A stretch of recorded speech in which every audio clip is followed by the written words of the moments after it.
This week's episode of Discovering Trek and Trek Geeks is brought to you exclusively by Fansets. Later on in this episode, we'll have a special discount offer code just for our listeners. Discover a whole new universe of pin collectibles with Fansets, online at fansets.com. A mother, a warrior, and a chancellor. As Season 2 is now in our rear-view mirror, we plan on gathering here from time to time to discuss the highlights of the season and maybe even look ahead to Season 3. One thing is for sure, though, this week's episode is special in every way possible because for the first time ever, we are going to talk to one of the people who stars in Star Trek Discovery. Welcome aboard, everyone. My name is Dan Davidson, and we are Discovering Trek.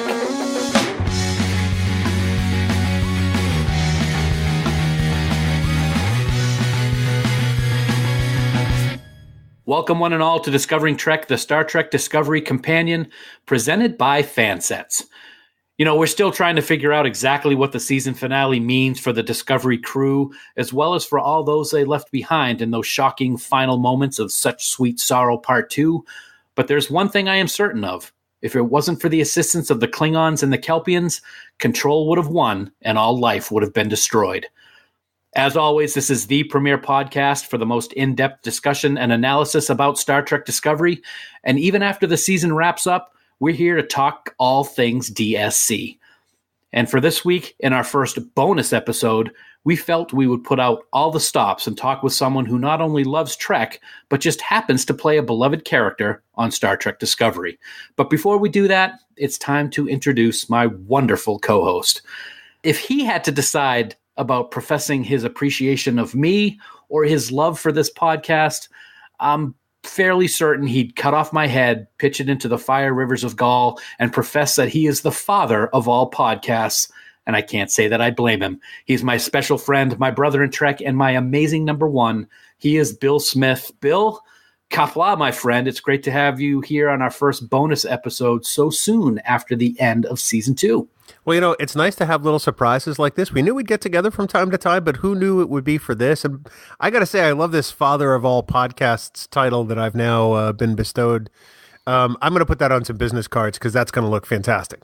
That should be our hashtag for the week, Trek Tuesday. Father of all podcasts. Well, speaking of father of all podcasts or mother of all Klingons, we got a great conversation coming up. We have a special guest. But before we introduce her, how can our listeners get in touch with us for their thoughts on Star Trek Discovery Season 2? Priority 1 message from Starfleet coming in on secured channel. Well, Dan, on Twitter, you can find us at Discovering Trek, and on the Book of Faces, you can catch up to us at facebook.com/Discovering Trek. In either place, you can become part of the discussion, leave us comments, questions, suggestions, or perhaps your theories on what's going to happen in Season 3 of Star Trek Discovery. Plus, now you can also send us a voicemail by going to our website at trekgeeks.com and clicking on the giant blue button on the right-hand side. Please do remember, though, that any comments you might leave us could be used in a future episode of Discovering Trek. Dan. Thank you, Bill. Black alert.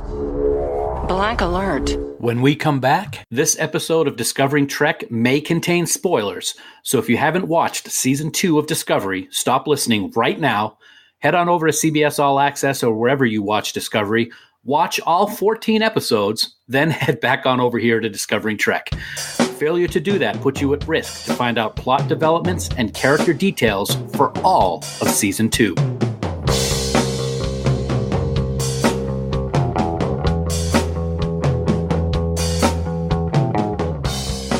This special bonus episode is brought to you by Fansets, the exclusive sponsor for Discovering Trek and Trek Geeks.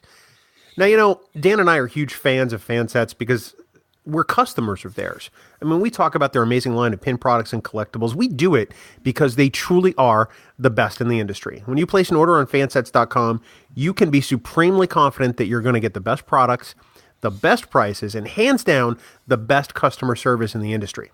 So now that Season 2 of Star Trek Discovery is wrapped, our focus now is on the family reunion in the desert. And of course, that is STLV Star Trek Las Vegas 2019. We cannot wait to reunite with our Star Trek family at the convention and check out the new pins that Fansets is going to have to offer, like the Women of Star Trek collector set. Man, I tell you, this set of 9 pins is going to be available in Las Vegas, and new pins in that collection are going to be released after the con as well on an ongoing basis. It is always exciting to see what Fansets has coming out next, and we want you to save some quatlus when you place an order. So this week, once you've filled up your cart at fansets.com, enter the exclusive discount code word L'Rell. That's L-R-E-L-L in all capital letters with no punctuation or spaces. Use that code and you're going to get 15% off your entire order on the Fansets website. Plus, since this is a bonus episode, this code is going to be available to use for a special bonus length of time until Sunday, May 12th, 2019 at 11:59 p.m. Eastern Daylight Time. I like the way you said bonus. That was pretty good, man. It's a huge bonus. That's a lot of time for L'Rell's special code word. That's fantastic. We also want to remind everyone that Fansets is hard at work conjuring up the next pin in the popular Trek Tech line of pins. First, we saw the communicator, and then we got to see the tricorder. And believe me, folks, pin number 3 in the series is going to be spectacular. Both of the communicator and the tricorder pins are now available at trekgeeks.com/pins, and we will let you know when pin 3 is going to drop, and it will be soon. In addition, Fansets has so many things on their radar, and I think the one that I'm most excited about is the fabric pin that they have recently teased us with. This pin will be in the shape of the Discovery Delta, and inside it will be an actual piece of the fabric of the uniforms worn by the cast while filming in Toronto, Canada. This is a one-of-a-kind pin, folks, and as we have seen in the pics that they've shown, it is a must-have, and I cannot wait for this one. Also in May, be sure to pick up your K7 space station starting on May 1st, and then on May 15th, Dr. Julian Bashir will be available at fansets.com. Fansets. We are Star Trek, and as always, we thank our friends at Fansets for sponsoring Trek Geeks and Discovering Trek. Trainees, to the briefing room. Bill, as we gather in the briefing room to start our discussion, I think it's about time to introduce our very special guest. She is a force to be reckoned with on Star Trek Discovery, who has literally held the fate of the entire Klingon Empire in her hand, and I do mean that literally.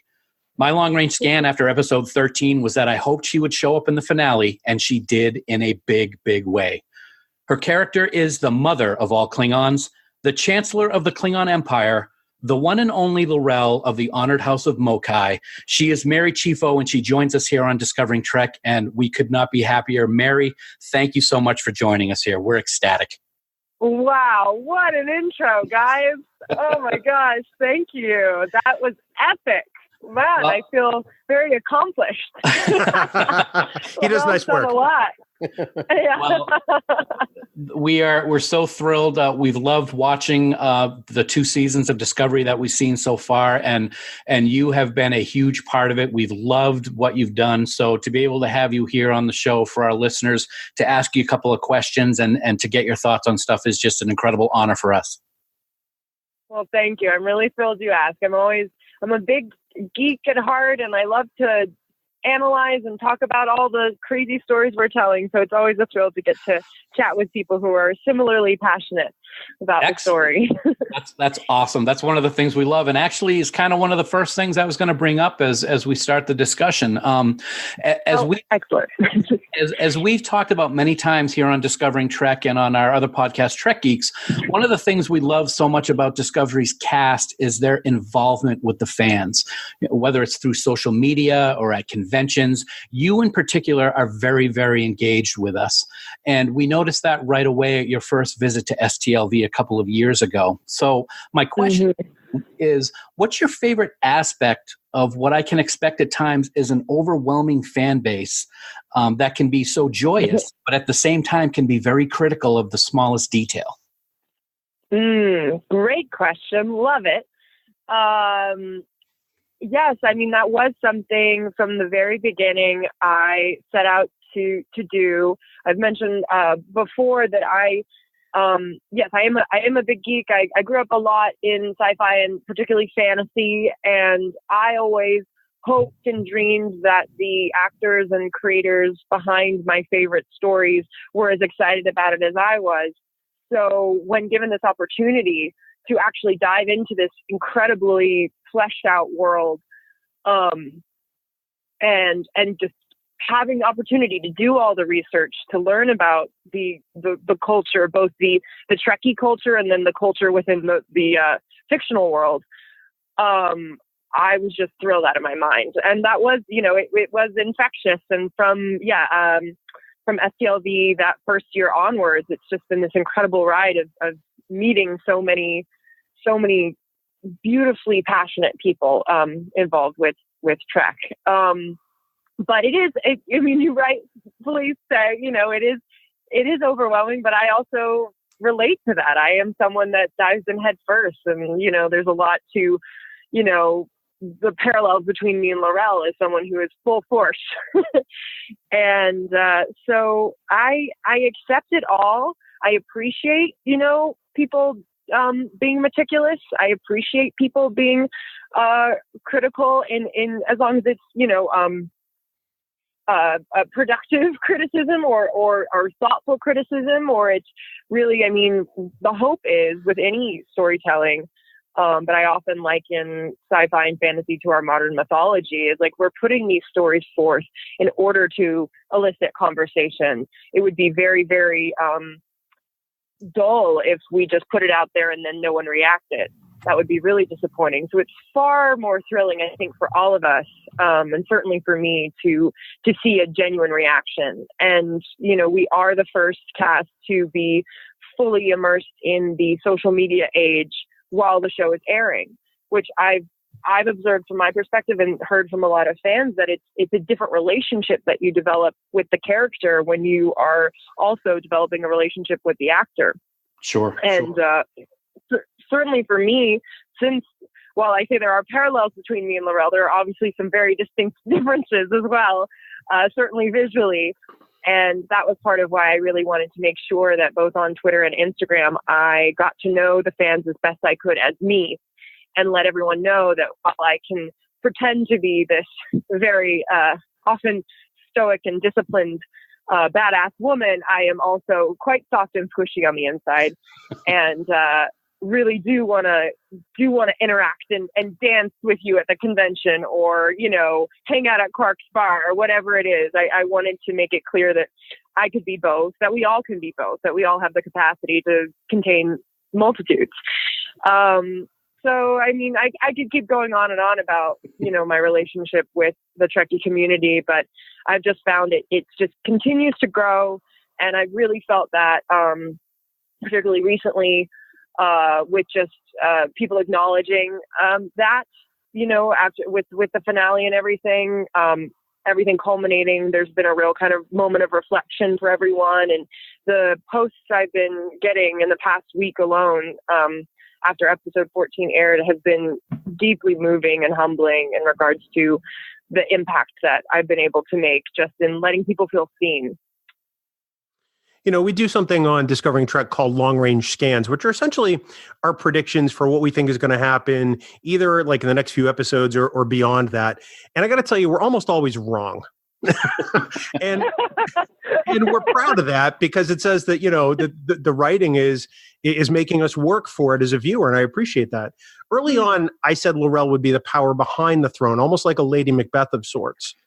And it turns out that she was so much more. So what inspiration did you use for bringing L'Rell to life, be it fictional or in the real world? Well, it's really what's so delicious about L'Rell as a character is I've had so many different sources of information throughout my time of telling her story, because she's quite she takes a lot of different forms. And I did hear a lot of people certainly interpreting a certain Lady Macbeth early on, certainly with even when it was just her and Vogue. And then as people were uncertain of what the dynamic and relationship between her and Tyler was, I was definitely, and have always been looking to a lot of classical text, a lot of classical characters, also Greek, Antigone, Medea. And then this year, as Chancellor, biggest source of inspiration was certainly Queen Elizabeth I, the historical figure, and the various ways in which she's been portrayed. Certainly the film Elizabeth, the sort of seeing the woman before she ascends fully and becomes the Virgin Queen. Certainly the "You May Call Me Mother" felt like my moment of coming into my Virgin Queen status. And certainly how we then reflected her aesthetic from that point on when she returns in 12. But overall, I feel this with a lot of the characters I'm lucky enough to be cast in or given the privilege to explore, is there are a lot of untold stories of women, or even with these Greek characters and a lot of Shakespearean characters, their stories are partly told, just because of the perspectives that the stories that they are in are being told from, often, a white male perspective. Not that there's anything wrong with that, but certainly it's good to get multiple sides of the story. Right. And so I've always felt, whether the writing's there or not, I want to live that life as a fully fleshed out female character. I want to imbue her words with a past. And while, certainly with L'Rell, a lot of her actions were deliberately misconstrued, and, in the first season, right, and even her actions that are less misconstrued or the audience is privy to more, still a lot of those actions would be seen as questionable to a human non-Klingon audience, which is all of us. But I try and find, the way to empathize and to look to so many women who have had to make such great sacrifices, and then are left out of the history books. Hatshepsut, actually, I've also, that's another one. She was an Egyptian pharaoh. Oh, wow. And she really actually embodied quite a male aesthetic in her portraiture and how she conveyed herself. But then mysteriously, like 20 years after she died, most of her statues and any sort of celebration of her was destroyed. And I don't think they ever figured out who did it, but obviously someone who felt some sort of grudge. Yeah, a little bit. But so, yeah, in a lot of ways, while I have very specific examples, overall, I hope that I'm channeling just all of these untold stories of women. One of the, just to dovetail from Bill's question a little bit, Mary, of course, we know that you went to Juilliard and did a fantastic job with all of the Shakespearean work that you did. You received the Elizabeth Smith Voice and Speech Prize while you were there. Did all of that experience with playing all of those different characters in Shakespearean canon have a huge impact in how you were portraying L'Rell, both at the beginning of the series and throughout up to the finale in season 2? Absolutely. In so many different ways. I mean, certainly at the very beginning, a lot of just the technical skill of being able to break down text that is foreign. I mean, in this case, I was having to speak an entirely different language. With Shakespeare, you are familiar with most of the words, but I had a system on how I like to break down things rhythmically. And Rhea Nolan, who's our incredible dialect coach, she comes from a theater background, and she's part of her gift is she is very malleable and works with any actor in the way they need to be worked with. But for us, we had this common language. So we get these back translations of the Klingon with word for word. And so I would go through and break it down, object, subject, verb, what's the operative word within the sentence. And we could play with dynamics that we both understood. And I think that really allowed me to deepen my emotional relationship with what I was saying in those early on episodes where I was only speaking Klingon. Far more than I could have if it was a completely new thing I had to grapple with. And then, of course, the physical stamina. It's a very strong movement-based program at Juilliard. And I've always been a very physical person, did soccer and dance and, just generally like to move. And a lot of the vocabulary that I learned in expression from math class and Moni Yakim, who's one of our main movement teachers, is very much like all about what does a head tilt symbolize? How does the outside in inform what you're trying to say? Like, as opposed to being afraid of expressing extremely, it's more like if you express extremely, make sure it's filled from the bottom up.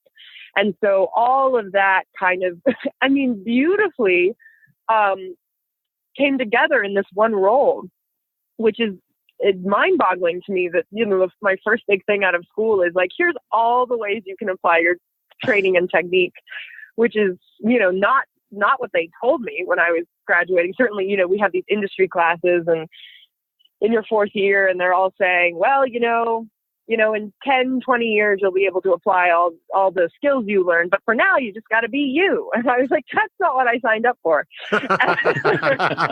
And, you know, luckily, this incredible opportunity came along where it just fit the bill so beautifully. But then, yeah, I think from the stamina point onwards, just my doing Shakespeare allows you to appreciate, I think, continuing with this, like the extreme, the grandiose, that these very large stories, seemingly, you know, sometimes we say melodramatic in a derogatory way, but I think it allowed me to realize that there's real humanity and nuance within these larger tales and these larger texts. And that's when it really comes alive. So I think it just allowed me to see this Klingon plot, which is a very intense, you know, for both seasons. I was able to know upon reading it even that, okay, but we'll find the softness, we'll find the moments in between. And it allowed me to just, you know, be excited to dive in as opposed to being completely and utterly terrified. Although there were moments, of course. That's an amazing amount of layers for the character. Speaking of intensity, talk a little bit, Mary, about the difficulty of having to remain silent on plot developments on the show. And by that, I mean, during season 1, some people saw L'Rell as being an evil woman who tortured and raped Ash Tyler, when in fact, as we found out later, that wasn't the case at all. But in between that time of realization, how did you actually cope with that presumed negativity that some people expressed on social media? Yes, I'm so grateful for to be able to talk about it more now, and I appreciate you asking the question, because it was something I was extremely sensitive to, just as Mary, but also when I dove in to the story, when I was told where the story was headed, you know, I sent many an email back and forth between me and the writers about why we're telling it, how we were telling it. When they asked me if I wanted to have a body double for the actual sex scene, I said no. If I want to have as much control over what's being portrayed. Like, I knew if I watched it and knew somebody else was like creating whatever it was, you know, I still, you know, I don't get to be in the editing room. I don't get to do any of that. But I knew that if I knew at my core why and how I was portraying it, I could at least live with that. But of course, you know, there is a large swath of time in that first season where, yes, I cannot speak to my plot. And the way I coped was quite literally doing a lot of writing, a lot of personal writing. Much of what I've already kind of talked about accepting this sort of archetypal character who at this point in time in the story needed to be seen in a certain way. And it's still tricky. And as I said, you know, as an actor, I accept challenges, and I hope that it all comes together in a way that I'm comfortable with. But I always, you know, I can only do so much. And so when I particularly saw people reacting to the images of the sex scene in particular, I completely understood why certain people who have had very traumatic experiences did not want to watch it, were confused by it, and I respected that. And I think, you know, we're in this very interesting age of storytelling, and certainly in TV and film. But we really see it a lot more in TV now, with everything from Game of Thrones to, I mean, it's just, we are in a sensationalist time. Right. And I think it is very important that as storytellers, we really take into consideration why we are putting images out there. And I really did and feel that was what, there were conversations being had. It wasn't something that was like, oh, we'll just smack that on there. Mm-hmm.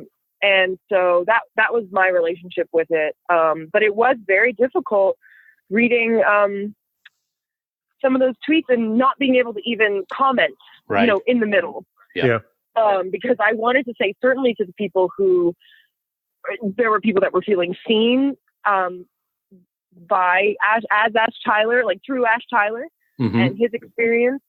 And what I hope too, all of that being said, on this larger sci-fi fantasy being mythology, and while our story, the reveal is that it was Vogue, and that his memories were misconstrued, that there never was L'Rell, the timeline does not match up. Like, she never, as L'Rell, had a sexual relationship with Tyler. And that was very important to me to know.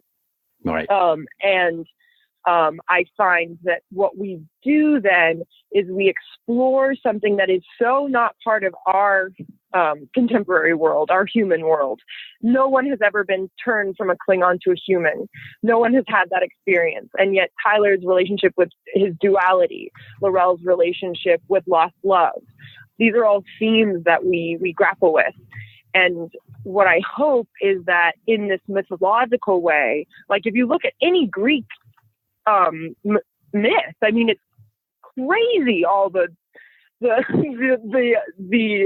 adventures and crazy things that people do, and all sorts of, violence and unspeakable things.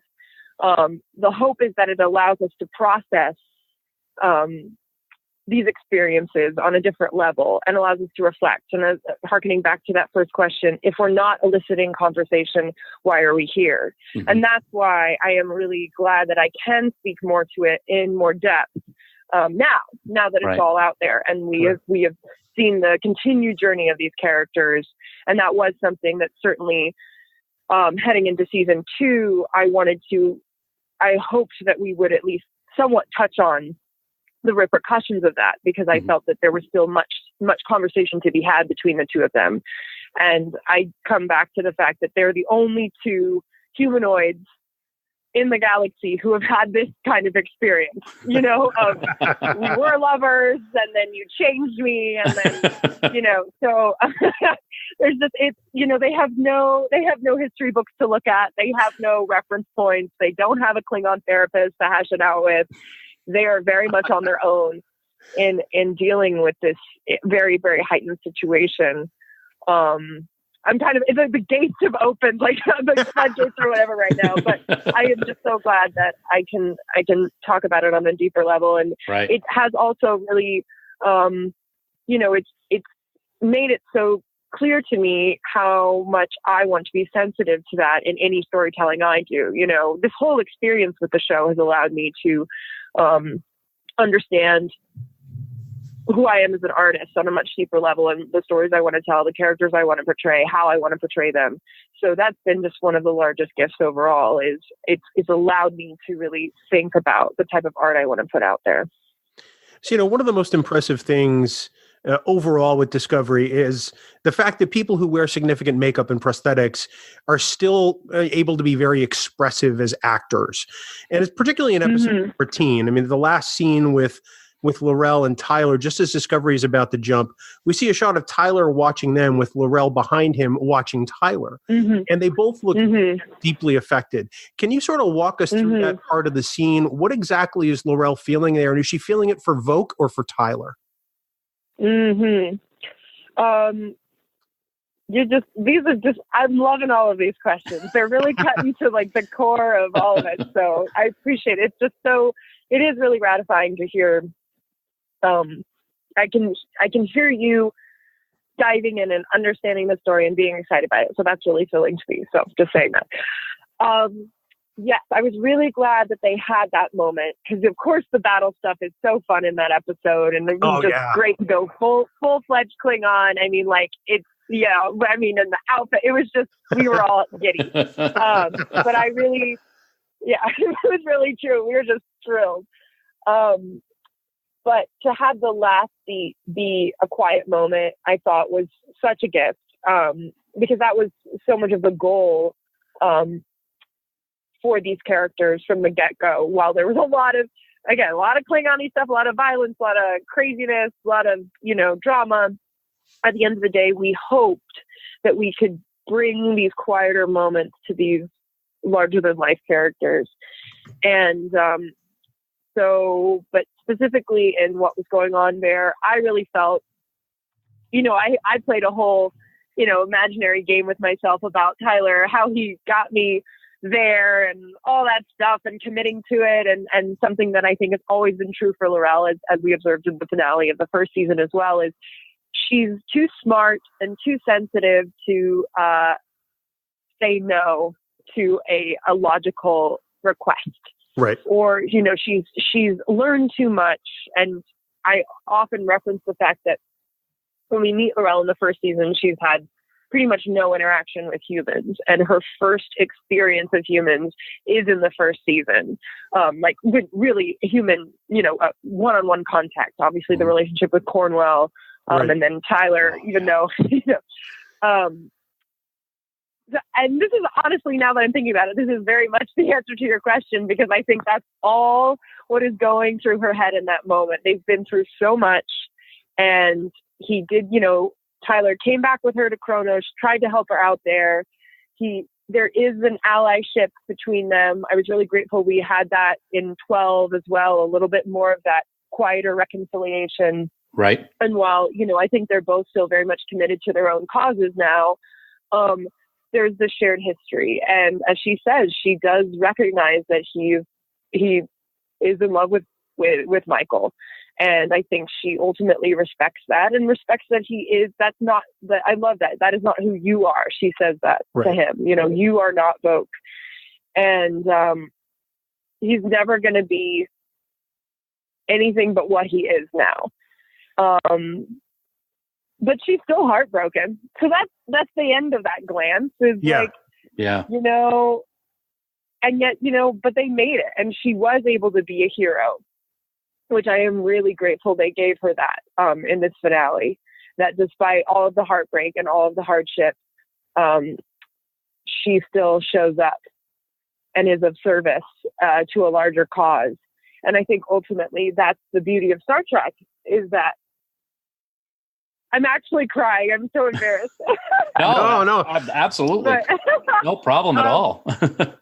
Yeah, that's the beauty of it, is we ultimately sacrifice to the larger whole. Right. And I think that even though Klingons have been, pretty intensely portrayed throughout canon, at the end of the day, they do fight for the greater good. Yeah, absolutely. And sometimes it's just, a question of who's interpreting as greater good. I'll tell you what. Yeah. So. Yeah. I'll tell you what, Mary, for me personally, for the finale, with everything going on, the best bleep moment that took place in the finale was a decloaking of that cleave ship, because it was the moment that the Klingons come riding in to save the day. And it was fantastic. It was great. And those scenes on the bridge were just fantastic between the two of you. I did have one question in regards to, this amazing cast just seems so invested. Each person has spent the time to dig into the history of Trek, and in particularly the history of the Klingons for both you and Ken Mitchell. So can you give us a little bit of insight about how you approached that research? Now, there's a rumor that you became a big fan of Deep Space Nine, which is fantastic because it's my all-time favorite series, at least until Discovery started. And Bill loves it as well. So how did you go about that research for portraying a Klingon in Discovery? Yes. First of all, I'm so glad that you brought up Ken Mitchell, because he is one of my best friends in the world, and this show is the reason that we bonded. And I think he is such an incredible performer, and what he's done with now 3 different Klingons is incredible. And I'm really glad that he culminated this season playing my son. It only felt right. only felt right. He's a good-looking son. I'm very proud of my boy. But anyway, he comes from good genes. Yes, exactly. I will say, and then I'll fully answer your question, but I really found, I know that he took the time to really think about who their child would be. Like, he wanted to have an essence of, L'Rell's regality, and he wanted to also have, the softness of Vogue. And I thought he found, and then make it his own. And I was just really proud of him and how he did that. Anyway. Research wise, yes, I am big Deep Space Niner. And Nice. that came out of, when I got the role, I was lucky to be cast early on because they needed to literally cast me, in the cast for my face and my arms and all that stuff. While initially, L'Rell was not particularly intended to go past the first 2 episodes, and then they continued to kind of flesh out the story, and it was just this sort of beautiful ripple effect that was both thrilling and nerve-wracking for me as the actor. But so at the time, I was like, but this is so exciting. I'm getting to be a part of Trek canon. We are rediscovering the Klingons in a new way. What am I going to do? Again, coming back to my Juilliard training, I'm going to do my research. And I decided I wanted to watch every Trek episode ever. And then I was like, Mary, okay, I think parameters will just help you out right now. I know Sonequa did too. She talked about, and she was cast even later on. And I know that she said she just remembers, she kept falling asleep. She would just have it on. It'd be 2 a.m. and she's like, no, one more, just trying to cram them all in. And, that's when one of the many times I realized that I love Sonequa more than anything in the world, because we have a similar mindset of full commitment and passion. But so I limited myself to Klingon-centric episodes, which was plenty. Oh, yeah. Because there are so many throughout every iteration. And I did decide to do, because I'd seen, obviously some TOS, some Next Generation. I'd seen all of the films, both the original and reboot films. So it was a completely foreign world. Mm-hmm. But I decided to go chronologically in regards to actual chronology of the world. So it started with Enterprise and just kind of moved from there. And I did fall in love with Deep Space Nine, so much so that by the last few seasons, I just watched every episode because I needed to know what was happening, plot-wise, with the Dominion War and everything. That's awesome. I was like, I can't. I'm like, I gotta know it. So I got fully immersed in that, and I said the other day, I was watching that right around the time we started rehearsals in January of 2017. Is that when we started season? What? I think it was 2017. But that January, I was up in Toronto for the first time, and I remember being in my hotel room and just, looking over my Klingon lines, drilling those, watching Deep Space Nine, and it was just so magical and wonderful. But so that was the primary research tool, and then of course I got all the books that have been any books that has been published that I could get my hands on in regards to Klingons. I had one friend give me his encyclopedia. Of course, I have the app, the Star Trek Wiki app, which is very helpful because you just plug in an episode, anything, and gives you all the information. And then, of course, eventually, when I was on the app, then I was like, okay, this is too much. This is too cool. But that's been very helpful as we continue on, and always making sure most of the Klingon references I would already know if they were in a script, but certain things I'd be like, is that something we're creating in this, or is it something that's already canon? So it's just great to make sure that if you know that you're literally, coining a term or coining a myth, or if you are just adding to something that already exists. We certainly had that with Boris and, just a lot of the Klingon lore. So those are my primary terms. And then what's great is, doing the conventions and meeting fans and getting their recommendations and finding out what people's favorite episodes are outside of the Klingon stuff, because obviously I love Trek overall. It's been a real gift to have such a welcoming community that really loves to share what they love about the show. So now that you've watched all this Trek, do you have a favorite Klingon outside the Discovery era? Mm-hmm. There are many, but the one I always allude to is Grillcast in Deep Space Nine. Yes. I just thought she was so wonderfully portrayed. I thought that her plot was so fun. Just having the combination, like whoever was like, oh, I know what we should do. Quark should have to marry a Klingon woman. Like it's just great. And yet also quite a feminist statement in that it points out that she can't succeed her house because she's a woman.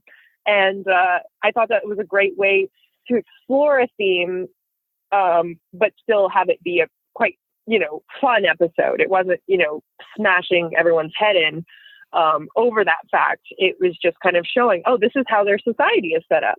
Right. And now we have to figure out a way to make this work. And then ultimately she does get to with help of Quark. So I just love that. And then when she comes back as well in the subsequent episode, very fun with Worf and everything. So she sticks out in my mind. But of course, speaking of Worf and Michael Dorn, who I've been lucky enough to meet on a few occasions now, who is also a fellow vegan, which I find very funny for both of us. Just the epicness of being the most featured character in Star Trek, and to be so iconic, and to have such heart and humanity, and yet also adhere to this larger archetype. I will always deeply respect that. But every interaction I've had with a Klingon actor has been nothing but wonderful. There's a real fun camaraderie with all the Trek actors, but I think certainly there's a great sort of QAPLA that happens every time you meet a fellow Klingon at a convention. You're like, yeah, and then you swap stories. And I know Michael said that to me the first time we met. We were actually I think we were headed to Birmingham. I think, yeah, but we were on the same plane, and he had just seen the time lapse of me getting in my prosthetic, and he was like, "Dear Lord, woman!" It was this great moment of Michael Dorn is actually overwhelmed with what I have to do to get ready. I'm like, but you did it for 20 years, so so maybe it was less on your face, but yeah. That's actually a perfect segue, Mary, for my last question for you, because I know we've had you for quite a while and we really appreciate the time. Makeup. Absolutely. I know a lot of people will say, oh, how long does it take for the makeup and everything like that? But I'm going to kind of turn that a little bit. We know that it takes a long time and you look phenomenal in it. What was it like for you the first time that you saw yourself in a mirror or in a monitor in full makeup and full wardrobe? What kind of emotions did you feel when that happened? Yeah, well, there are definitely two experiences. The first camera test, I do remember that very vividly. It was that January. It's also January in Toronto, so we're all in parkas. And it's freezing cold, and I got in there. I had a general sense of what we looked like, but really didn't know how it would look on. And first you have the cowl, and then you have the face. And I remember when we first really glued the face in, and I was like, oh, this is slightly modeled after my features, but this does not look like me. And the thing that I recognized right away, harkening back to my mask work and all that, was there's such a serpentine nature, certainly to the season 1 look. Obviously very alien as well. But automatically I felt that the head was such a central force of expression. I could tell that this ridge was going to be a huge part of how I conveyed who this character was.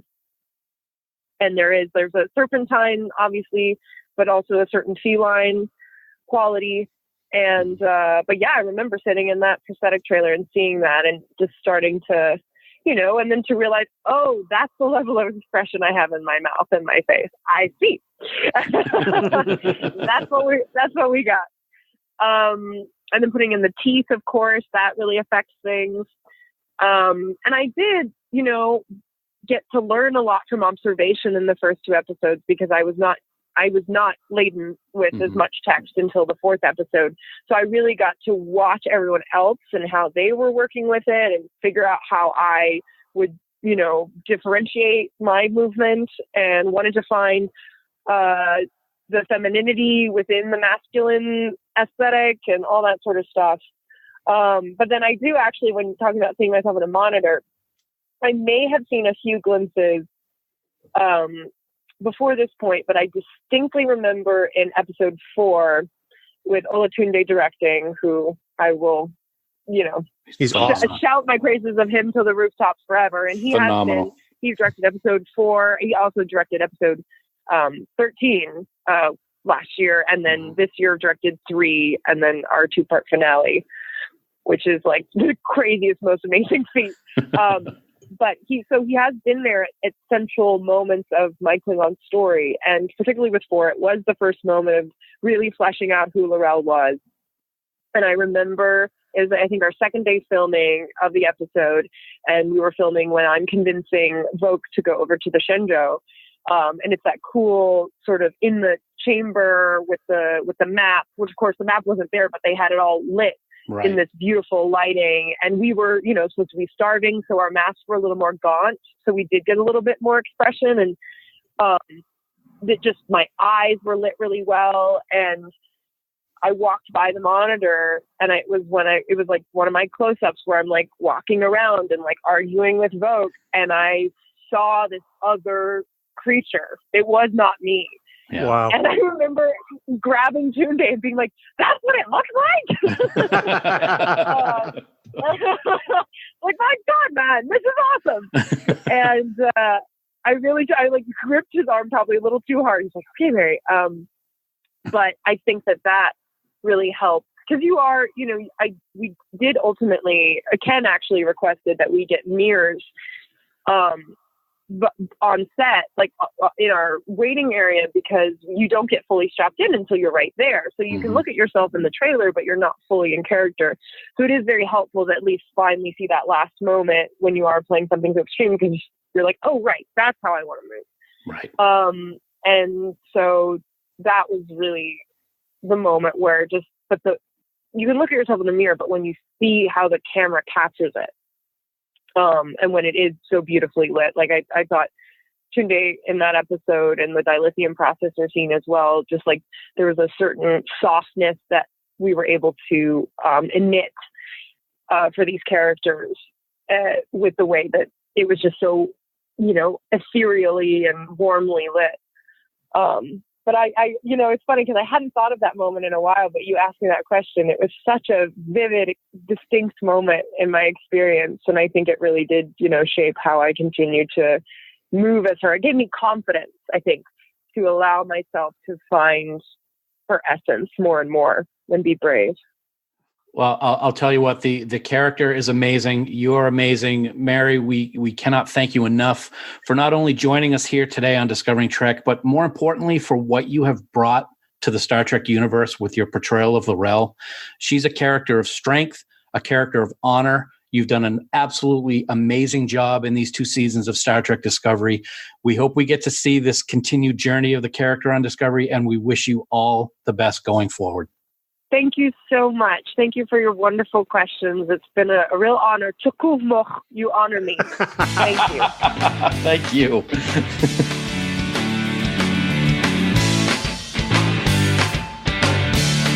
Well, Bill, once again, we cannot thank Mary Chieffo enough for taking time out of her schedule to talk to us here on Discovering Trek. It really was just a very exciting 40 minutes. Love the conversation. I'm looking forward to seeing her at STLV, hopefully, Creation, Are you listening? You want to get on that, please?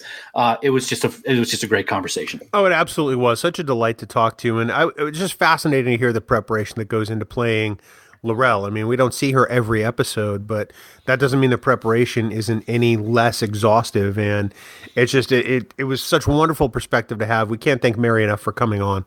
But Dan, next time on Trek Geeks, we're going to share one of our carpool conversations. This is where we talk about what we'd like to see in a Star Trek theme park. It's a really fun discussion that we hope everyone will enjoy. And next time we gather here on Discovering Trek, we're going to present our Season 2 wrap-up spectacular.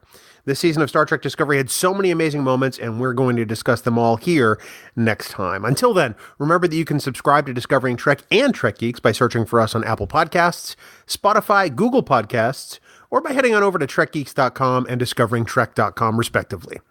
Plus, now you can support the Trek Geeks network of podcasts by subscribing to bonus content via Patreon. Get access to our carpool conversations and other exclusive content, see the first of our annual supporters pins from Fansets, and check out our exclusive Podfleet t-shirt along with so many other perks. Now, of course, we'd like to take a moment to thank our associate producers for Trek Geeks. We are truly so grateful for their support. They are Adam Sanders, Brandon Everidge, Heather Sohn, John Kokorian, Peter Craig, Rick Tatro, Trey Womack, Shane Murray, Sean Lynn, Tim Robertson, Tim Serdar, Vikram Bhatt, Greg Rosier, and the beautiful and gracious Andy Fark. And also, we would like to take a moment to recognize the following amazing producers of Discovering Trek and Trek Geeks. Again, we are so thankful for their support, and they include Ken Tripp, Casey Shafsky, Charlie Mulvey, Chris Trabuzio, Craig Ewing, Eric Extreme, Jackie and Chris Hackney, Lionel Marchand, Matt McGonigal, Mike Bovia, Harry Michelson, Norman Lau, Patrick Escudero, Sean O'Halloran, and the wonderfully talented Scott Vachon. Now, if you'd like to become a producer of Discovering Trek or even get access to the raw audio for these Discovering Trek episodes, head on over to patreon.com/trekgeeks. Well, folks, that's going to be it for us in our special bonus episode with Mary Chieffo. Hit us up on Facebook and Twitter to let us know what you thought about the episode and about Discovering Trek as well. As always, we thank you for taking the time out of your busy schedules to listen to us talk about this amazing new chapter in the Star Trek universe. And we look forward to sitting down with you again next time for our Discovery Season 2 wrap-up. Until then, here are some Klingon words of wisdom from the Star Trek novel The Final Reflection by John Ford. A fool and his head are soon parted. And until next time, never stop discovering. Music for Discovering Trek is provided by 5 Year Mission. They're writing one song for each episode of the original Star Trek. Download their music at 5yearmission.net. Discovering Trek, a Star Trek Discovery companion, is a production of Trek Geeks. Executive producer Dan Davidson. For even more Star Trek discussion, check out the Trek Geeks podcast, available on Apple Podcasts and trekgeeks.com.